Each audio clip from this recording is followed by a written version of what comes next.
આયુર્વેદ શાસ્ત્રની આપણી આ વિડીયો સિરીઝમાં આજે બનાવવાના છીએ અમૃતનું જ્યુસ. તમને એમ થશે કે સ્વામી શું ગપ્પા મારો છો, પણ વાત સાચી છે. આજે આપણે આમળા, એ સાથે સાથે તુલસી અને સાથે સાથે આદુ, અદરક, ત્રણેય આયુર્વેદની અંદર ત્રણેયને ખૂબ જ મહત્વનું સ્થાન આપવામાં આવ્યું છે. અગણિત અને અઢળક ફાયદાઓ છે. એ ફાયદા આપણે આગળ જોઈએ છીએ, પણ આજના દિવસે આપણે એવું એક જ્યુસ બનાવવાનું છે કે જે તમે 15 દિવસ નહીં, મહિનો નહીં, 6 મહિના સુધી પણ સ્ટોર કરી શકો અને બગડતું પણ નથી અને તમે એનો લાભ લઈ શકો છો. પણ શરત બસ એટલી જ છે કે સવારમાં ભૂખ્યા પેટે એને 1 ગ્લાસ પીવાનું છે. બહુ સરળ પદ્ધતિ છે અને હું પણ ખુદ આ પ્રયોગ કરવાનો છું. આ જ્યુસ વિશે મેં વાંચ્યું પણ ઘણું છે, જોયું પણ ઘણું છે, સાંભળ્યું પણ ઘણું છે. મેં હજી સુધી લાંબો ટાઈમ સુધી એ કામ નથી કર્યું, પણ મને એમ લાગે છે કે સારું જીવન જીવવા માટે અને શરીરને લાંબો ટાઈમ સુધી સ્વસ્થ રાખવા માટે આ જ્યુસ ખરેખર બનાવવું જોઈએ. એવરી ઇન્ડિયન અથવા તો એવરી ગુજરાતી, દરેક લોકોને આ જ્યુસ બનાવીને પીવું જોઈએ. નાના હોય, મોટા હોય, વડીલ હોય, એ ઘરડા હોય, બુઢા હોય કે જુવાનિયા હોય, ગમે તે હોય, આ જ્યુસ બધા માટે અમૃત જેવું જ કામ આપે છે. કારણ બસ એટલું જ છે કે એની અંદર આમળા વપરાય છે, એ સાથે સાથે તુલસી વપરાય છે અને સાથે સાથે આદુ વપરાય છે.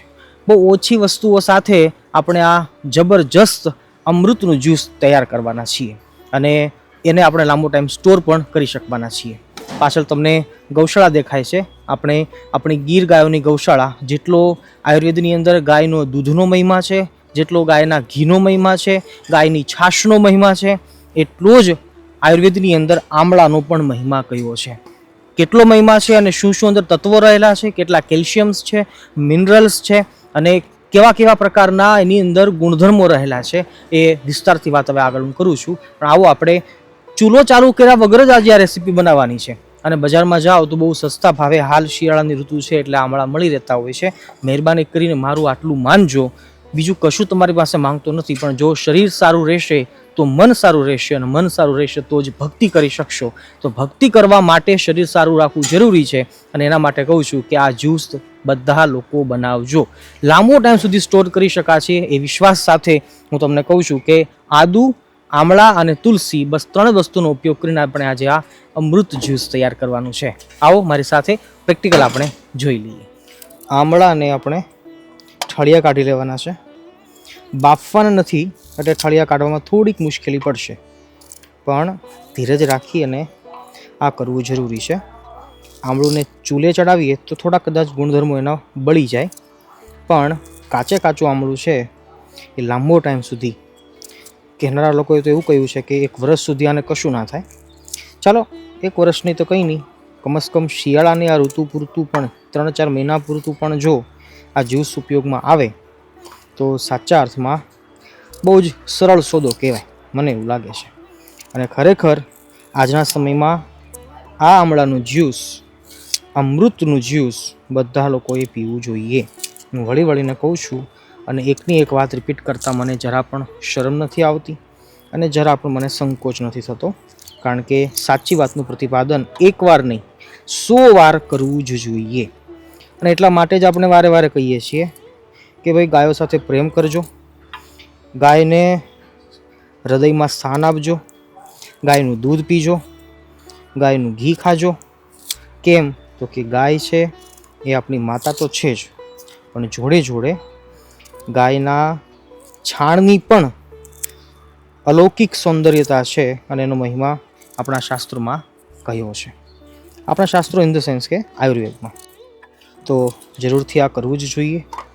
અને અમે આજે જે શૂટ કરીએ છીએ એ પણ ગીતા જયંતિનો પવિત્ર દિવસ છે અને અત્યારે અમે આ શૂટ લઈ રહ્યા છીએ. આજે આખો દિવસ ગાયો સાથે ખૂબ જ મજા કરી, આનંદ કર્યો. ગાય છે પણ ભગવાનને બહુ વાલી હતી, બંસરી જેમ વાલી હતી એમ ગાય પણ વાલી હતી. તો તમે પણ આસપાસમાં ક્યાંક ગાયો હોય તો તમે એને દર્શન કરવા જજો, માથે હાથ ફેરવજો, ગાયો સાથે મસ્તી કરજો, ગાયોને ઘાસ ખવડાવજો. બરાબર? ચાલો ફટાફટ આપણે આમળા છે એના બીજ કાઢી લઈએ અને તૈયાર કરી લઈએ.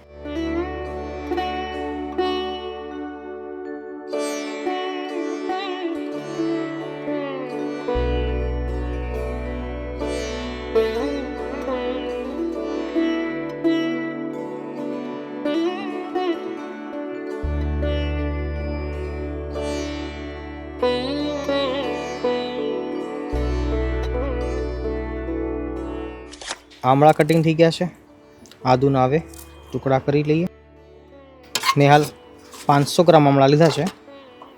તમે કિલો પણ લઈ શકો છો. આમળાના ઠળિયા કાઢી અને પછી આદુ નાખીશું, મોટા 2 ટુકડા, અને ભરીને તુલસી નાખીશું. સારી રીતે બધું ધોઈ લેવાનું છે, વોશ કરી. હવે થોડુંક અંદર પાણી નાખીશું અને પછી સ્વાદ અનુસાર સેંધા નમક મેં લીધું છે. સેંધા નમક છે પણ આયુર્વેદની અંદર એનો પણ ખૂબ જ મહિમા છે. બસ ઘરમાં અવેલેબલ હોય એવી જ વસ્તુઓ નાખીને આપણે આ સુંદર મજાનું અમૃત જ્યુસ તૈયાર કરવાના છીએ.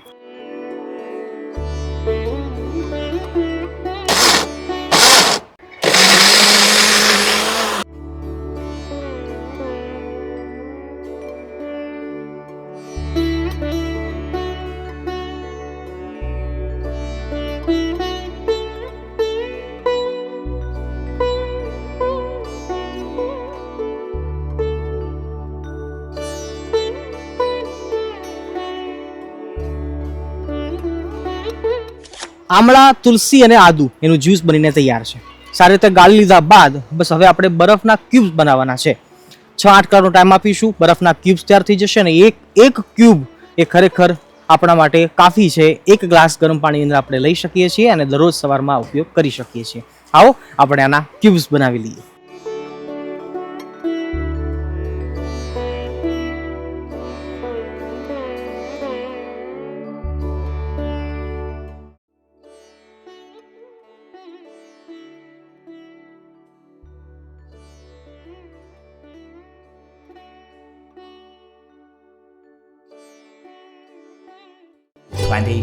Hours later.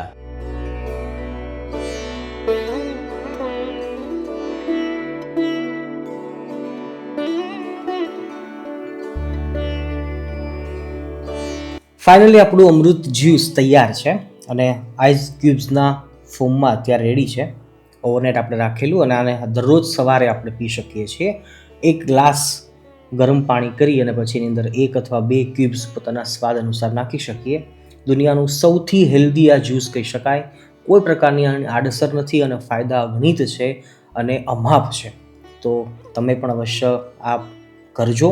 અને આ ક્યુબ્સને આપણે હવે માનો કે બરફ બની ગયો છે તો આને સ્ટોર પણ કરી શકીએ છીએ કોઈ થેલીની અંદર અથવા તો કોઈ ડબ્બાની અંદર, અને 6 મહિના 8 મહિના સુધી પણ રાખી શકીએ છીએ. બરફ થઈ ગયું છે એટલે આના ગુણધર્મો જળવાઈ રહેશે. આમળા અને આદુ એ પોતાના ગુણધર્મો છોડશે નહીં અને આપણે આને ગરમ પાણી સાથે પી શકીએ છીએ. તો શરીર માટે ખૂબ જ ફાયદાકારક છે. અને હા, આજે હું આ 1 ગ્લાસ પીઉં છું અને આગળના 15 દિવસ સુધી આપણે ઓછામાં ઓછી એવો પ્રયાસ કરીશું કે દરરોજ એક સવારમાં નરણા કોઠે ભૂખ્યા પેટે આપણે એ પીએ અને પછી શું ફાયદા શરીરમાં દેખાય છે એ આપણે 15 દિવસ પછી એક વિડીયો પાછા આપીશું અને એ તમારી સામે રજૂ કરીશું. તો તમે પણ અવશ્ય પીજો.